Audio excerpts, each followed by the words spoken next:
How you doing, everybody? It is Tazz the Angel here with more car talk, good conversation you can ride to.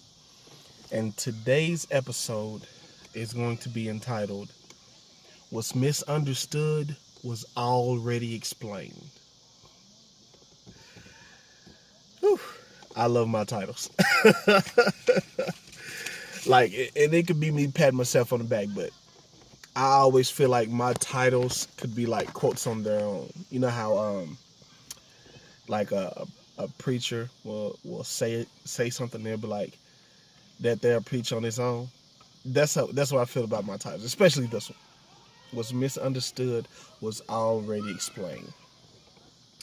So what I mean by that is I have a coworker whose name is also Stephen, spelled the exact same way as mine and everything. But he and I were talking, and he recently re-enrolled into school. So he's taking a psychology class. And one thing he learned about, or he learned the title, well, he learned about it, I just learned that there was a real title, was something called rhetorical listening. Now, you guys on here have heard me talk about it, but I didn't know that there was a special name for it, a specific name for it. When I said on a few episodes ago, and probably on multiple episodes, that people listen to respond instead of listening to understand, that's rhetorical listening. When you are so headstrong about what you believe that you're not even listening to what the person says, you're just waiting for them to stop talking so you can continue to try to prove your own point, which is, again, listening to respond. Uh, and that is problematic, to say the least. I mean, the very least. Which is why I chose the title.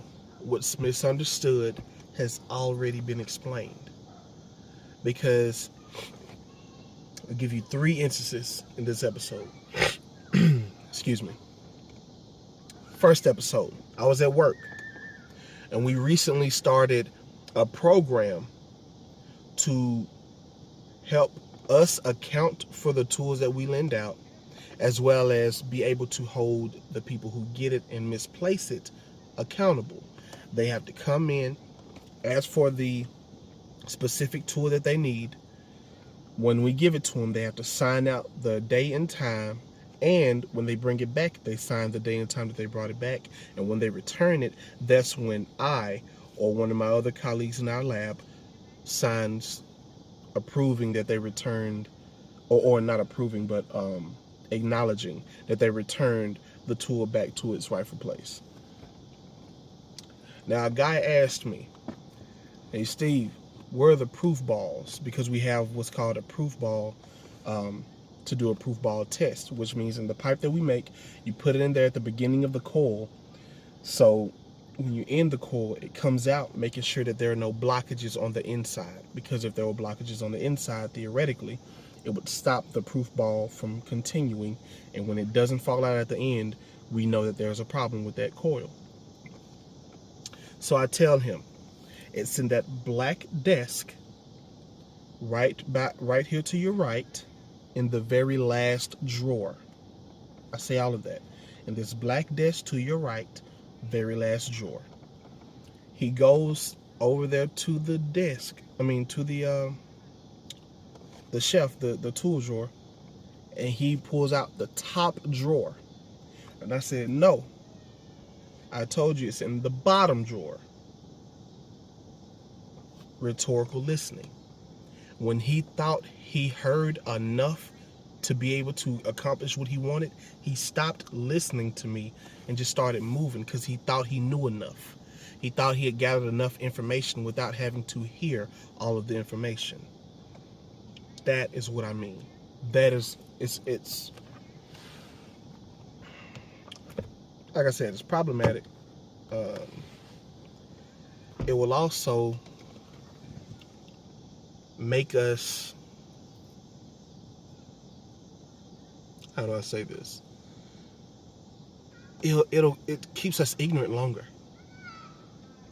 Because instead of listening to the full instructions that you asked for, because you need the equipment, and you went to the person who knows where the equipment is. So instead of listening to that full answer, you get part of it and then just move on like you, oh, I know what he's talking about. The black shelf over there to your right, very last drawer. He goes over there and grabs the top one.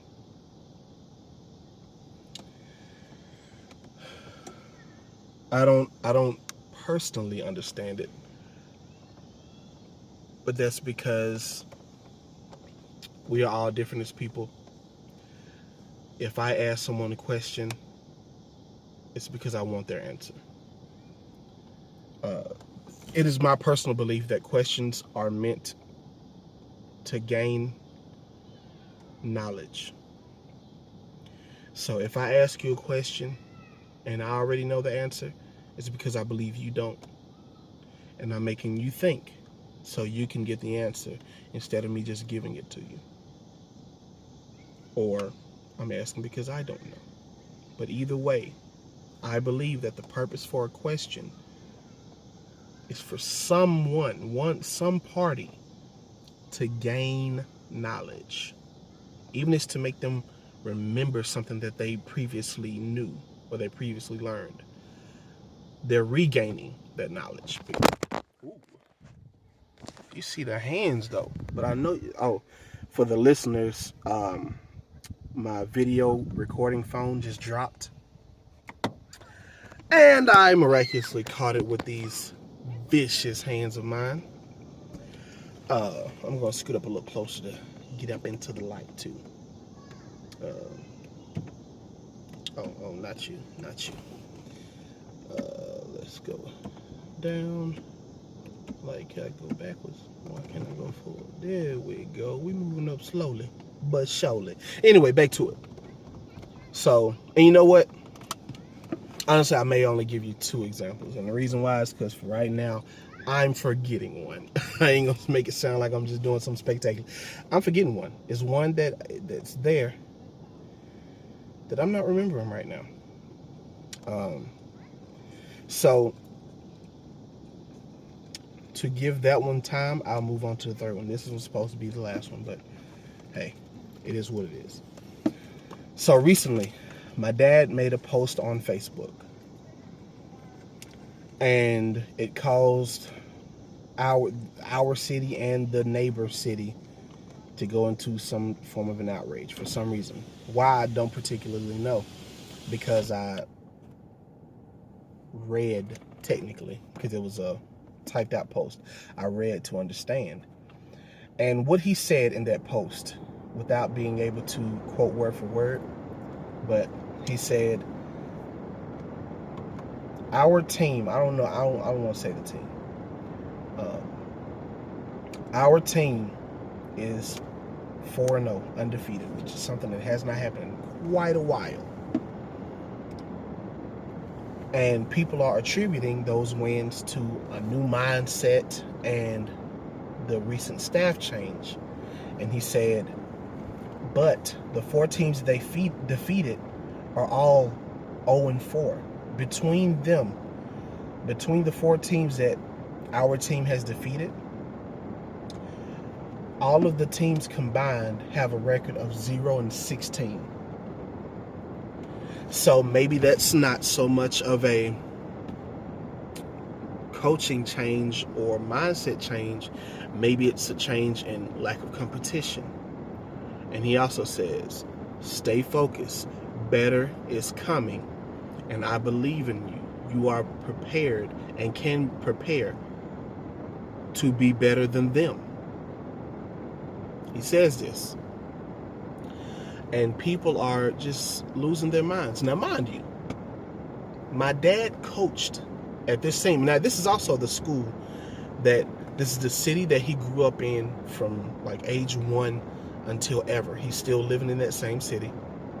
He's moved to a few cities before, but he's back there. Now, he has coached there for free, volunteered, well over 10 years. I want to say it's around 15. Never got paid $1. Every practice, every game, every coach meeting, every banquet, every pep rally, there. Now, he's coached at other places. He's coached at Lanier, which is in Jackson. He's coached at Terry High School. And he was paid to coach there. Those places. He was paid to coach there. But to coach for the school he came from, in the city that he was made from, he never asked for one penny. And the people were saying, you don't love them. You're saying this to hurt them. Now, one of the problems with today's society is we are quick to make someone's current become their totality. And that is both illogical and downright unfair. Let's try this again. Better. It's illogical and unfair. If someone says something right now, if someone states an opinion, or honestly, not even an opinion, a fact, right now, that should not change the past 15 years of behavior. And honestly, I believe it was over 15 years because we moved to that city in the year 2000. He just stopped coaching there maybe a year ago or 2 years ago. So the earliest that he stopped coaching was 2017. So doggone near 20 years of his life dedicated to this program, this school, these people, these kids, these children. Hold on. Thank you, baby. Hand-delivered fried chicken. Your wife don't do that, but mine do. Anyway, let me get to that pretty soon. So, all these years and all these hours and all these months and all these weeks and all these moments dedicated to these children, to this school, this program, him saying that their reasoning for winning isn't solely on a coaching change is logical. People are upset with him saying, you shouldn't have said that. That's tearing down their confidence. Why are we being upset by facts? When we get to a point where we're at is we're at a point where even if it's factual, I don't want you to say it unless it makes me feel good about myself. And that's a dangerous place to be, because then the facts won't be the things that you hear. It will be only things that make you feel better. And you know what? It's going to hurt you. Because by him saying, you guys are able, you guys are able to reveal coming soon. You guys are able to do more and you're able to do better. Stay focused. Greater is coming. That shows you the love and the belief he has in you, the faith that he has in you, the trust that he has in you. That even those, when the ones who have winning records come to you, you will still be able to defeat them. He says that. Greater is coming. Be prepared. Stay focused. But he was ridiculed. Now, I'm willing to bet that in the 200 plus comments that this one post of his has gotten, I'm willing to bet that at least 25% of the people who have children that he may have coached attended more athletic events than they attended academic events. I can almost be certain that they would be more inclined to go to a football game or a basketball game or a track meet before they would go to parent-teacher night, before they'll go to class day, before they'll go to check on their children's progress, not because it's a scheduled day, but because they actually care about their child's academic progress. I'm willing to bet that. And if somebody can give me factual information to change my mind, then I will. But we are so quick to attack. I'm about to turn my car on, so hold on.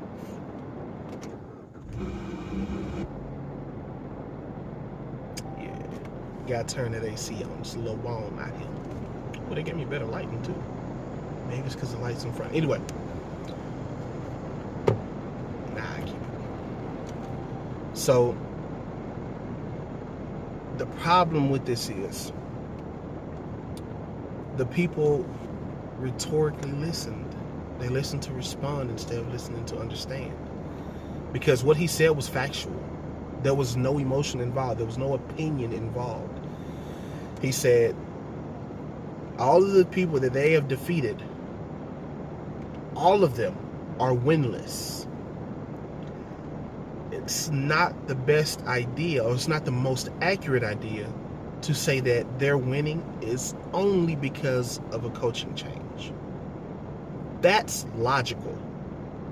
Now, if they beat another undefeated team, then it's different. But at the time that he made that post, while they were 4-0, all of the people that they had defeated before that were winless. So maybe it was because, or maybe it was also because they played a lower level of competition.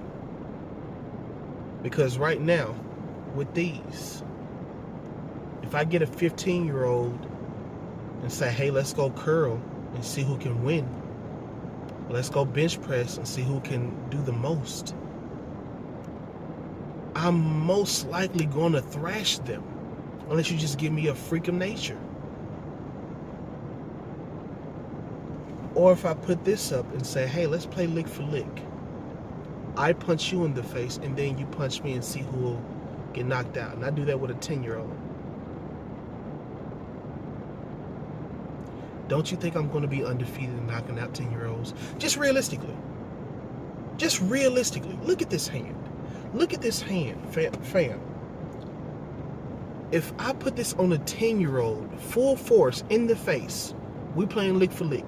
They hit me, I hit them. I even switch up the order. I don't have to go first. You hit me first, I hit you second. Don't you think I'm going to win? Is it because I'm just so spectacular? Is it because I'm just such a great puncher? Or is it because I'm dealing with people who aren't able to even take a regular adult's male's punches yet? They are not equipped to handle it yet. It is a lower level of competition. And this is stated in every sport. One of the biggest criticisms people had against Anthony Joshua, the previous heavyweight champion, was he hasn't fought anybody. Yeah, he's fought a good amount of fights, but they weren't that talented. This is what people said. I don't have the information to back up those statements, but I'm telling you, this was one of his biggest criticisms. People also tried to say that against Deontay Wilder. Who has he fought? Think about all the previous heavyweight champions, like the Mount Rushmore guys, the Tysons, the Alis, the previous champions, not just heavyweight, the Sugar Rays, both of them. They fought other champion level people, Lennox Lewis. They fought other George Foreman, Joe Frazier. They fought other people who were champion caliber and defeated them. That's why their wins hold more weight than people who get guys just because they have over 10 fights. Let me beat you up and retain my belt because I'm trying to make sure I'm the champion. This is an athletic constant, if you are the champion and you haven't beaten anyone of champion caliber, we question your champion. We question that. Did you really earn it, or did you get it because the people you competed against weren't able to take it from you in the first place? So, because of people listening to respond and just piggybacking off what other people were saying, there was this huge outrage on Facebook. Now, my father also recently ran for mayor. He came in second place. Somebody was like, okay, let's state other facts, or multiple people. And they posted the results from the ballots. And the person who was previously mayor won again. And they were using that to pretty much attack him, my dad. But my question to those people simply would be, what has that mayor done to improve your children's lives? How much time has that mayor taken out of their schedule, unpaid, to help your children without a camera around, without a reporter in the background, without someone photoing from the bushes to see a hug or a handshake? In the several years that this person has been mayor, how many new books have these classes gotten? Or are they still getting the hand-me-down books from the other better financed school in Copiah, in the same district? What has this person done for you? What has this person done for your children? Because what my dad's done, and I'm not even saying it because it's my dad, because I'm only speaking factually. If you listen to the words I'm saying, they can all be accounted for. Everything can be accounted for. So it's not something that I believe, because beliefs aren't tangible. The information I'm giving is all tangible. How much time has this person taken out of their lives without receiving any compensation, financially or publicly? Because publicity is a form of compensation when you're a person in a political office. Good publicity is compensation, because it makes sure, or it ensures, that you will possibly get reelected again. Compensation. What has this person done to help your children? How many one-on-one conversations has this person, because I'm not trying to reveal anybody. I apologize for that. How many one-on-one conversations has this person had with any of your children to give them helpful advice to become successful human beings? I can tell you at least 17 for my dad, at least one a year. And I can tell you it's way more than one a year. And it doesn't have to come from me. It doesn't have to come from me. Ask any of those people that he coached, not just for the 15 years plus in Crystal, not from the 15 years plus in our city, because I'm trying not to put everything out there, you know what I mean? But Lanier, Terry, there's a guy from Lanier, I'm not gonna say his name, who still calls my dad Pop. This is from the 90s, bro. He coached there in the 90s. Do you understand me? My dad was in his wedding when he and his wife were having marital issues. He called my dad. And it's not just him. Countless people. There are Instagram celebrities. I ain't putting nobody's name out there. There are Instagram celebrities who came from Mississippi who were in my sister's inbox saying that if it wasn't for your dad, I would have been in jail or dead right now. When I was at this other facility, this alternative school-like facility, he's the one who would sit down and talk to me and help me and give me advice and stop me from making bad decisions. He's the reason why people know me right now. And this guy has been complimented publicly by the likes of Steve Harvey and other people. This guy said that if it weren't for your dad, if it weren't for my father, he'd be in jail or dead right now. So before you listen with your feelings, listen to the facts. And don't try to take one piece of misunderstanding and make it discount over a decade of work. Because then you are going from ignorant to stupid.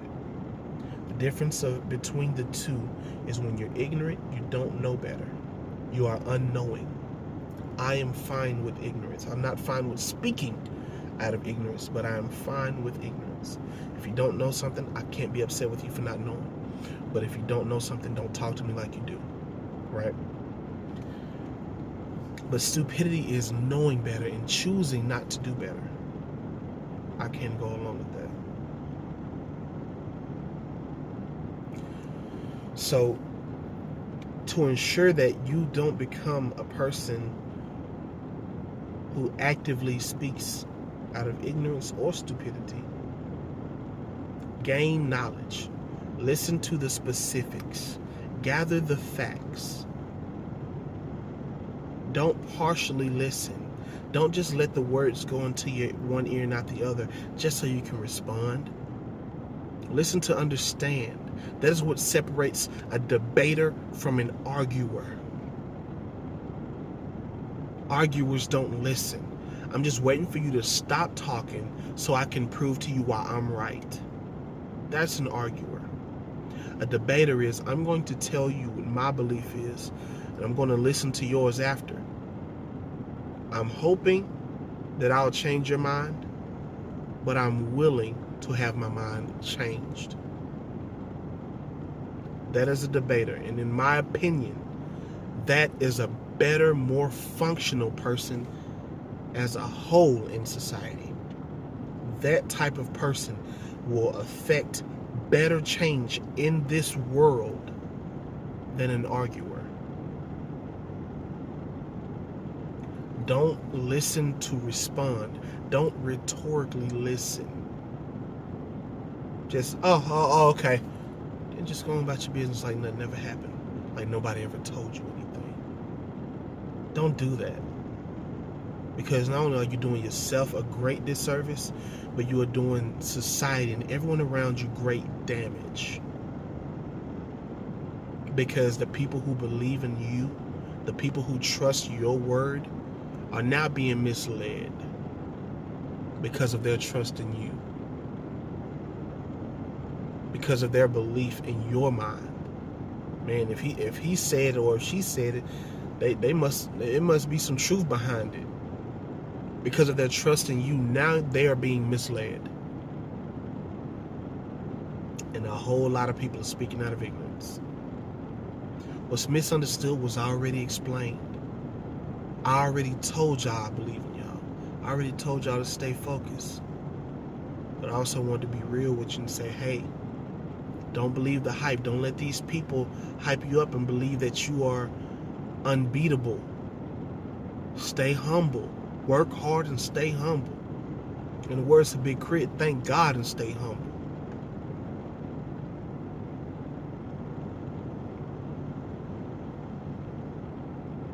Stay humble. It's not about not believing in yourself. It's about believing in yourself and the program. Because when you believe in only yourself, you are setting yourself up for failure every time. And believe me, believing the hype of people who not even on the field with you, they can do the most damage. Because they're, oh man, you saw this play, you saw that play, they did this, they did that. And because you believed it, you didn't think you had to try so hard anymore. You didn't think you had to practice so hard anymore. Oh man, we're going to beat them just like we beat the dudes last week. I ain't got to stay extra and do these extra gashes. I ain't got to run these extra suicides. I ain't got to catch these extra throws. I ain't got to do these extra snaps. I ain't got to work on my hands or my footwork. For what? We're going to beat them anyway. And that's when you go for the decline. Because you believe too much in only yourself. What's misunderstood was already explained. Just listen. Listen for understanding. Gain knowledge. Seek understanding. What's crazy is my Bible app this morning, when it sent the scripture to me, the verse was something along the lines of, blessed is the man who seeks wisdom and findeth truth, or findeth knowledge. Something along those lines. It's not exact. But even just the first part, blessed is the man who seeks wisdom. Blessed. The person who seeks wisdom, the person who looks for it, not just accepts something that was given to him, the one who looks for the wisdom. The person who's actively trying to find the wisdom. That person will be blessed. And that's a fact whether you believe in God or the Bible or not. Because when you move from wisdom, ask any chess player, you make way better decisions. Not just in the game, but in life. You make way better decisions. Because you're moving with understanding. You're not moving through what you think. You're moving through what has been proven as a fact, not what you feel. Think about how many times you say, or you hear other people say, I just feel like we should be saying it this way. I don't think that we should make our decisions on how we feel. I think we should do. I believe we should say. I found out that. I learned that. Not I feel that.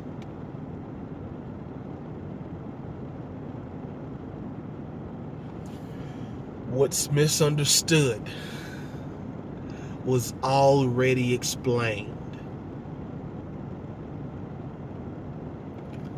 And just in case it wasn't, seek that wisdom. Don't go off the ignorance that you have. Don't go out on the lack of knowledge that you have. So, I couldn't remember the third one. So those two are going to be the ones that I use. And I appreciate you guys for listening.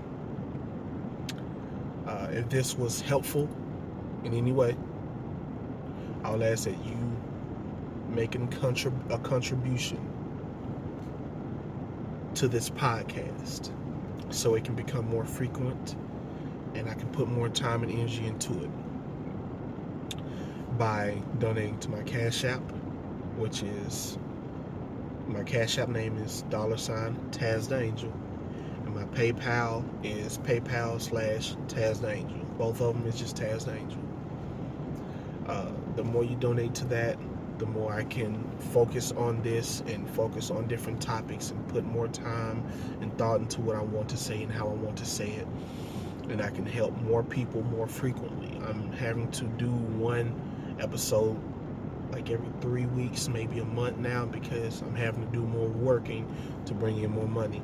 So if this can help me not have to work so much outside of my home, then I can put more time to this podcast and help people on a more broad scale, on a broader scale,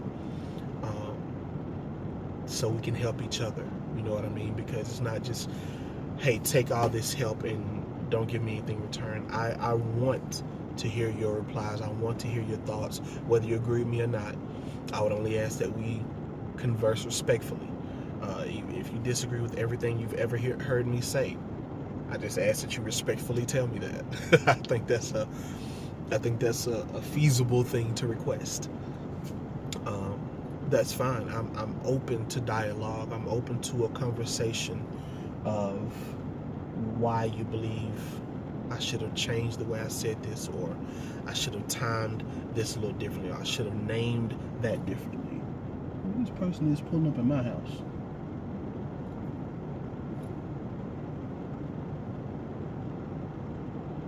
So I may end up having to throw some knuckles because if somebody, pulling up to my yard and I don't know them. So I'm hoping my hands don't have to fly. Oh, okay. Nah, she's cool. Okay. She's there for my wife. Hands don't have to fly. So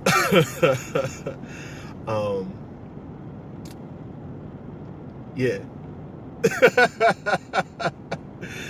I appreciate you guys for listening. Seriously. I ask that you, if you can't send a financial contribution, that's fine. Even if you can't send $1, or if you can't send $1, that's good. If you can't send nothing, that's fine too. I just ask that, because all support isn't financial support. So help me with listener support. Somebody who you think could benefit from one of my several different topics, send it out to them, tag them in it, share it to them. My podcast is available on YouTube, Spotify, Apple Music, Google Play, Castbox. And on the primary app Anchor, it's available on so many different in so many different areas. Pretty much anything you can hear a podcast on, it's there. And it's entitled Car Talk with Tazz the Angel. You have to put the with Tazz the Angel part. And I had to add that because there are other podcasts, like 3 more pretty popular ones named just Car Talk. Simply, it's just Car Talk. And I didn't want to get lost in the shuffle. So it has to be entitled Car Talk with Tazz the Angel. Like, it's coming from me. So I'm asking that either, if you can't send financial support or can't contribute that way, that's fine. I appreciate the thought and the time that you gave to listen. Just like, comment, share, mention people, tag people. You know what I mean? I just found out today that I have listeners. Over 11% of my listeners are in France. It's crazy to me. People in France are listening to me. People in Europe. People in Australia. Like, that's crazy to me. So I just ask that if you can't contribute financially, thank you. I appreciate the thought. But can you support by just sharing it? Just hit the share button. Or just tag somebody who it may be relevant to. Or tag someone who you know would disagree with me, so I can have a dialogue with them or a conversation with them. I'm completely fine with all of that. And if you do not follow any of my social medias, my Facebook, my Instagram, or anything like that, or my Snapchat, if you don't follow those, this reveal is for you.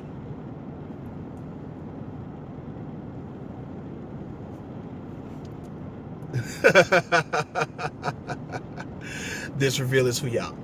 I've had my hair cut now for like maybe 2 weeks. I'm somewhat doing the Kai Green. I have a homie from Alcorn, he's my roommate and all that. He had been telling me for a while, man, you should get the Kai Green, you should get the Kai Green. I was already talking about cutting my hair. And there's a bodybuilder named Kai Green who all of this is completely bald, and he has, the dreads in the back. His dreads are all down his back though. So this reveal is for you guys. I'll get it, help you, let you get a closer look. You know what I'm saying? We in it. Matter of fact, let's just stay here. So that concludes today's episode. I appreciate you guys for listening. Again, if you agree or disagree, I'm completely fine with that. I look forward to having that kind of conversation. I'll ask that we do it respectfully. Thank you for your support. I appreciate you guys so much. You have a great day.